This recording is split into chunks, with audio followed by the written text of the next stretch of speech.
আজ আমায় বলতে দে, আজ ও না থাকলে আমিও থাকতাম না। মানে আমার খবরের কাগজ থাকতো না স্যার। ও আচ্ছা আচ্ছা আচ্ছা আচ্ছা।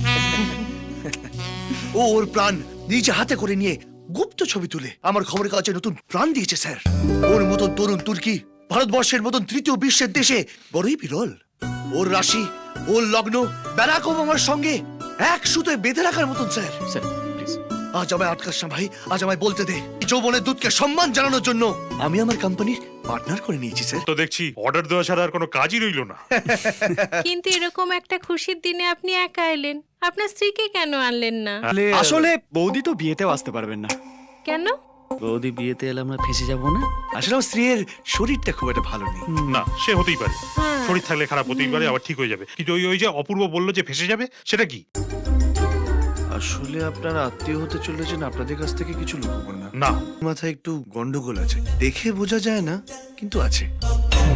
আসলে ওই নেপালের ভূমিকম্পটা চোখের সামনে দেখেছিল তো, আফটার শকটা নিতে পারেনি। আরে সে সময় বোধহয় কাঠমান্ডুতে ছিল, টিভিতে দেখেছিল। হ্যাঁ, টিভিতে দেখেই। So sad. এ বাড়িতে এত লোক, যদি কিছু একটা করে বসে। না না তাই তো ঠিকই করেছে। কি করছেন স্যার? চেপে যা খেয়ে গেছে। কি ঠাকুর মশাই, কি ডেট বেরোলো? স্যার আপনি না পাক্কা ডব্বাচ হয়ে গেছেন। এরকম চলতে থাকলে না আপনি গুরুকেও হার মানিয়ে দেবেন। Thanks for the compliment. কি নাম সোনালী হালদার। তোমার? বিমি সরকার। এই আমাদের আরে আরে ছাড়ো, আবার টানাটানি। এই এটা ঠিক আছে না কিন্তু। ওরা কিন্তু বারবারই করছে। আমি কিন্তু ওই টাইপের মেয়ে নই। আচ্ছা হুম। আপনি কিরকম মেয়ে? ও ভদ্র মেয়ে, ভদ্রলোকের বাড়ির বউ। হ্যাঁ? এই আপনি কে? হ্যাঁ আমি আমি আমি কে? আমি ও দাদা। দাদা। হ্যাঁ, আমার বোন। আপনার বোন? ওটা এই হোটেলে কি করছে? কি আবার কি করছে? এর সঙ্গে ঝগড়া হয়েছে, তাই তো ওই হোটেলে এসে থাকছি। হ্যাঁ।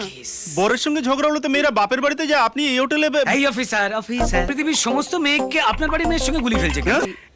দেখুন আমাদের বাড়ির নিয়ম হচ্ছে আলাদা। আমাদের বাড়িতে বর বউয়ের মধ্যে ঝগড়া হয়ে গেলে বউ টুক করে গিয়ে অন্য হোটেলে ওঠে। আচ্ছা। যদি ঝগড়া মিটে যায় টুক করে ঘরে ফিরে আসে। ও। হ্যাঁ, বাপের বাড়ি গেলে পাড়ার প্রতিবেশী গুজু গুজু গুজু করে, সেটা তো ঠিক না। এই বোন এই হোটেল খারাপ, চলো। চলো এই দাঁড়ান, চলো দাদা। আপনি আপনার হাজবেন্ডকে খবর দিন। না হ্যাঁ?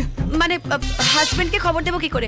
আমি ওর সাথে কথা বলতে পারবো না, ওর সঙ্গে ঝগড়া হয়েছে। না না ঠিক আছে, আপনি বলুন উনি কোথায় আছেন, আমরা যাব। কিন্তু আপনাকে আমি কোর্টে চালান করব। হ্যাঁ এই অফিসার দেখুন দেখুন দেখুন, ঠিক আছে বরের সঙ্গে ঝগড়া হয়েছে বলে হোটেলে এসে উঠেছি। সামনের রোববার বিকেল 5টার সময় জজ সুনন্দ সান্যালের বাড়ি। এখন যদি বরকে খুঁজে নিয়ে আসতে হয় এবং বর আপনি আমার বড়ের সঙ্গে দেখা করতে চান তো? হ্যাঁ আপনি আমার বড়ের সঙ্গে দেখা করতে চান তো? হ্যাঁ। চলুন। যাবে, অফকোর্স কাম। কি ওর বরকে? আগামী 16ই বৈশাখ মানে 29শে এপ্রিল বিয়ে ডেট ফাইনাল। 29শে এপ্রিল, খুব ভালো দিন, খুব ভালো দিন স্যার। অর্ডার অর্ডার অর্ডার, এক সেকেন্ড। বিয়ে গেল। এরা কারা? ডায়মন্ড হারবার রোডে একটি হোটেল রেডে ধরা পড়েছেন। উনি বলছেন ওনার হাজবেন্ড এখানেই আছেন। হাজবেন্ড এবারে কে? কোথায়? কে? কে? বলেছি যে না না, কিছু বলার দরকার নেই, কিচ্ছু বলার দরকার নেই স্যার। নেপাল ওই ভূমিকম্প। ও এই কিন্তু এইসব হোটেলে তো ভূমিকম্প। এই জামাই বাবু, না না না না না, দোষ দেবেন না, দোষ দেবেন না।